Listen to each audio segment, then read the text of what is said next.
ಯೋಗೇಶ್ ಪಾಟೀಲ್ ಅವರು West Indian Sugar Mills Association ನಿರ್ದೇಶಕರಾಗಿ ಆಯ್ಕೆ. ಶ್ರೀನಿವಾಸ್ ಪಾಟೀಲರಿಂದ ಸತ್ಕಾರ. ಕಾಗವಾಡ ತಾಲೂಕಿನ ಕೆಂಪುವಾಡದ ಅತನಿ ಶುಗರ್ಸ್ನ ಕಾರ್ಯನಿರ್ವಾಹಕ ನಿರ್ದೇಶಕರಾದ ಯೋಗೇಶ್ ಶ್ರೀಮಂತ್ ಪಾಟೀಲ್ ಅವರು West Indian Sugar Mills Association ನಿರ್ದೇಶಕರಾಗಿ ಆಯ್ಕೆಯಾಗಿದ್ದು, ಅತನಿ ಶುಗರ್ಸ್ ವತಿಯಿಂದ ಅವರನ್ನು ಸನ್ಮಾನಿಸಿ ಅಭಿನಂದಿಸಲಾಯಿತು.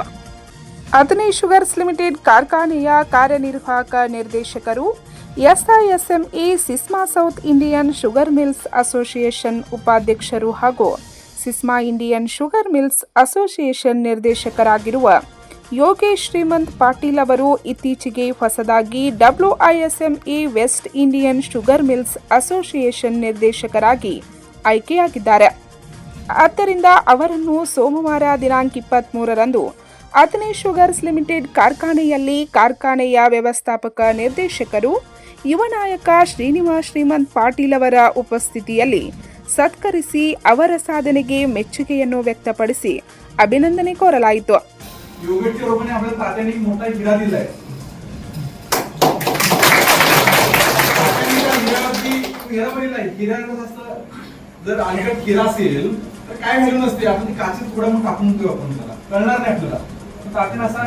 हिरा थोडे पैलू पाडले होते. थोडे पैलू कसे होते, आम्ही ज्यावेळी शाळेत जात होतो तात्या आम्ही एक्झाम देऊन यायचो. एक्झाम देऊन तात्या एक विचारायचे, पेपर कसा गेला विचारायचे नाही, कॉपी केलं नाही ना विचारायचे. आणि कॉपी तेवढं करायची. रिझल्ट आला आम्हाला, तात्याने कधीच आम्हाला विचारलं नाही मार्क किती पडले. आम्ही स्वतःहून जायचो, सांगायचो तात्या एवढे मार्क पडले, जास्त पडले कमी पडले, जास्त सांगायचो. पण तात्याने आम्हाला कधीच विचारलं नाही. फक्त म्हणायचं, तात्याने विचारायचे तुम्ही अभ्यास केला का? हो केला. मग तुम्ही कॉपी केलं नाही ना? हा. मग ओके, जावा मार्क किती पडले सोडू दे. लहान असताना तात्याने मला हे विचारलंय, मार्काच्या पाठीला लावा, कॉपी करा, अजिबात नाही. तुम्ही प्रामाणिकपणे तुम्हाला अभ्यास केला पाहिजे आणि जे लिहायचं आहे ते प्रामाणिकपणे लिहिलं पाहिजे. आणि त्यातून जर बघा, योगेश 10वीला होता आणि 10वीला असताना एका विषयामध्ये लिहित असताना काही चूक झाली होती आणि ते शिक्षक आले.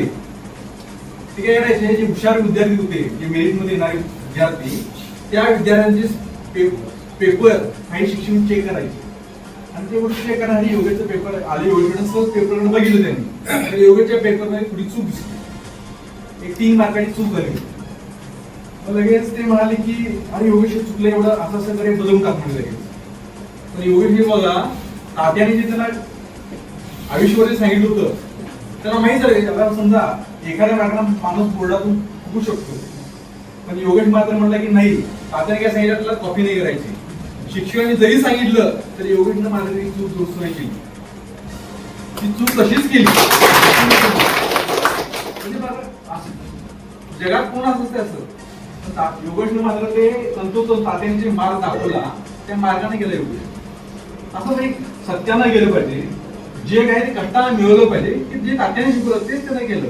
आणि जे थोडे पैलू पडले होते त्या पैलूला जर योगेश न केलं, फक्त तात्याने पैलू पडले त्याच्यावरती गेला नाही तो. तात्या चेअरमन आणि त्यांचा मुलगा दाबा दिला नाही इकडे तिकडे, त्यानं केला. स्वतःला एक आयुष्याला एक वेगळं वर्ण होतं.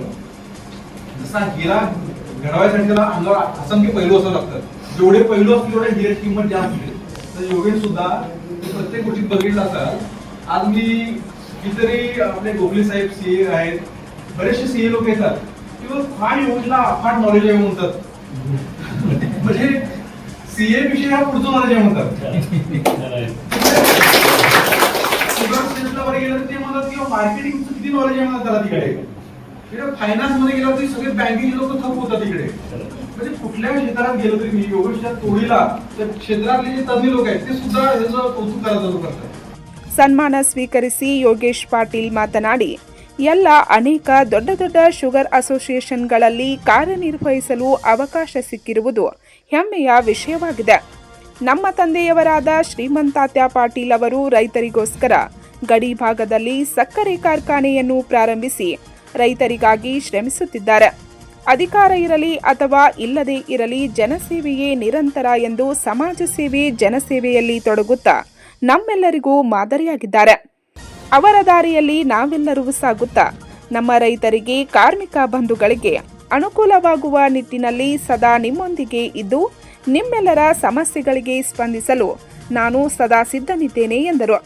मध्ये आणि साहेबांनी अग्रणी मला इथं विस्माच्या मी कमिटीवरती निवड झाल्याबद्दल माझा तुम्ही आज इथे सत्कार करतात, मी तुमचा सर्वांचा आभारी आहे. खरं तर एक असं मला बऱ्याच वेळेला तुम्ही इथं केलात आणि असं वाटतं की तुमचं हे प्रेम हे माझ्यावरचे असंच वाढत राहू दे. त्याच्यातून मला हे आणखी पायऱ्या मला गाठता येतो. जसं आता तुम्हाला साहेबांनी सांगितलं की साखर कारखाने चालवत असताना त्या बऱ्याच अडचणी येतात आणि आपला हा जो उद्योग आहे हा जास्त कंट्रोल्ड आहे. जसं शुगर केन कंट्रोल ॲक्ट 1966 या कायद्यात आणि इसेन्शियल कमोडिटी ॲक्ट हे 2 कायदे असे आहेत की या कायद्यातून गव्हर्नमेंटला आपल्या कारखान्याला चालू करायचं की बंद करायचं आणि काय करायचं इतपत कंट्रोल आहे की जगामध्ये असा कंट्रोल हे कुठल्याही धंद्यावरती इतकं कंट्रोल सरकारने ठेवलेलं आहे. त्याच्यामुळे सरकारच्या पॉलिसीमध्ये काही फरक पडला की त्याचा डायरेक्ट हिट किंवा डायरेक्ट परिणाम आपल्या ह्या उद्योगावर होतो, आपल्या फायदा आपल्यावरती होतो आणि त्याच्यामुळं हा कारखाना किंवा ही इंडस्ट्री चालवणे फार अवघड होऊन जातं. या वेगवेगळ्या असोसिएशन जे आहेत त्या तयार झालेल्या आहेत. जवळपास इस्मा ही अशी 100 वर्षे जवळपास या संस्थेला होत आले. नॅशनल फेडरेशन आहे विस्माला पण जवळपास आज 20 वर्ष होत आहे. 2002-03 साली विस्माची पहिली कमिटी स्थापन झालेली आणि तेव्हा माहिती आहे आम्हाला हरिभाऊ नाना बागडे, तुम्ही नाव ऐकलं असेल कदाचित. परवा आम्हाला त्याला भेटण्याची संधी मिळाली. ते आज राजस्थानचे राज्यपाल आहेत. ते या विस्माचे पहिल्या कमिटी मेंबरचे ते हे सभासद होते. तर हे विस्मा 2002-03 हा स्थापन झाली आहे. त्याच्यानंतर हे कार्यरत आहे. या विस्मा मार्फत आपल्या ज्या राज्याकडून आपल्या इंडस्ट्रीसाठी काय हवं आहे किंवा राज्याचं काय चुकतंय का किंवा आपल्या शेतकऱ्यांना ही सगळी फाईट कशासाठी, तर आपल्याला जो मिळणारा ऊस आहे योग्य भाव देता आला पाहिजे, योग्य वेळेत देता आला पाहिजे, आपले सर्व कामगारांना पगार देता आला पाहिजे आणि हे सगळं करत असताना बँकेची कर्ज भरून आपली संस्थाही सुदृढ मिळली पाहिजे. या उद्देशानं ह्या संशोधन केलेलं आहे. याचबरोबर महाराष्ट्रामध्ये काय सुरू आहे याचा तर मला माहिती मिळते. तर या संस्थांना मदत करत असताना आपली संस्था ही कशी इफिशियंटली चालवायची. अग्नी शुगरला याच्यामध्ये आम्हाला खूप पर्याय माहिती मिळते. मी आज इकडे कर्नाटका, तामिळनाडू आणि महाराष्ट्र, गोवा हे रिप्रेझेंट करत असताना मी आज इस्मावरती रिप्रेझेंट करतोय.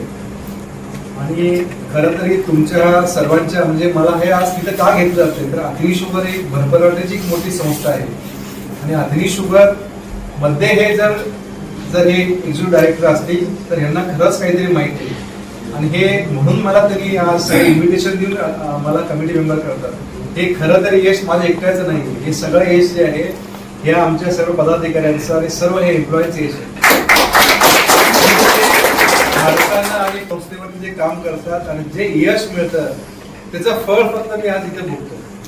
अग्नी शुगरची प्रगती बघून मला तिथे आज इन्व्हिटेशन देऊन बोलवलं जात आहे. तर याचं म्हणजे मोठं श्रेय जे आहे हे सर्व तुम्हाला जात आहे. खरं मला ह्या कमिटीमध्ये काम करत असताना हे बऱ्याच मोठ्या व्यक्तींना भेटावं मिळतं. काही आम्ही प्रश्न आता मला थोडी तब्येत 8 दिवस बरी नाही आहे. तिघांचीच फक्त मिटिंग होती. फक्त मला हे पर्सनली सॉरी मेसेज कळवला आणि मात्र आमचे प्रेसिडेंट गेलेले. आजही मला स्पेशल इन्व्हिटेशन जे वळसे पाटील साहेब आहेत सहकार मंत्री त्यांनी मला सह्याद्री मुंबईला सह्याद्री हाऊसवर मिटिंगला बोलवलेलं. आज महाराष्ट्राचे काही विषय होते आणि मी कर्नाटकाचा आहे, मला इतकी काही जास्त माहिती असते म्हणून त्यांना त्यांनी बोलवलेलं. पण मलाही आज थोडं तब्येत ठीक असल्यामुळे ते जाऊ शकलो नाही. सांगण्याचा मतलब काय तुम्ही जे यश मिळवता ते मला ह्या मोठ्या लोकांना म्हणजे भेटायला मिळतात, त्यांचे संवाद सांगायला मिळतो. त्यातनं माझंही नॉलेज वाढतं. प्रगती करत जाऊ दे म्हणजे मला पुन्हा इस्माचं प्रेसिडेंट व्हायला पण तुम्ही सर्वांनी माझा अगदी प्रेमानं इथं सत्कार केला. सर्वांचा मी आभार मानतो.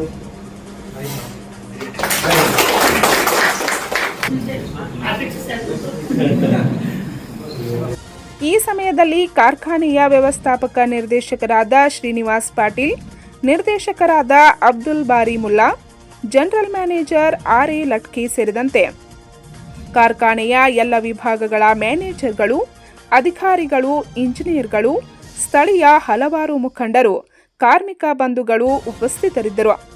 ಪಂಚ್ ನ್ಯೂಸ್ಗಾಗಿ ಕೆಂಪುವಾಡದಿಂದ ಬಸವರಾಜ್ ತಾರ್ದಾಳೆ.